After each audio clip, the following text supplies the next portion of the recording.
Hello friends, এই মুহূর্তে আবহাওয়া পরিস্থিতি বর্তমানে বিশাখাপত্তনম সমুদ্র উপকূল অঞ্চলের উপরে একটা নিম্নচাপ অবস্থান করছে।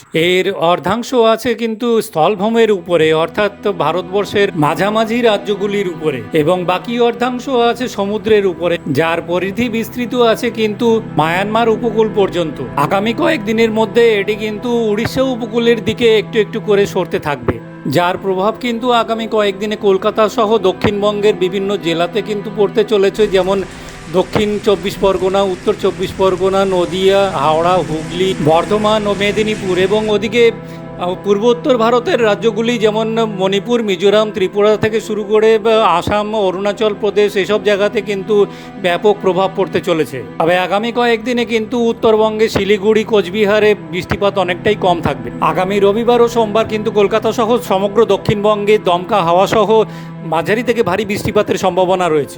হাওয়ার গতিবেগ 40 থেকে 43 কিলোমিটার পার আওয়ার হতে পারে। এই মুহূর্তে আবহাওয়া পর্যালোচনা তাহলে এই পর্যন্তই। ফিরে আসবো পরের আপডেট নিয়ে। সবাই ভালো থাকবেন।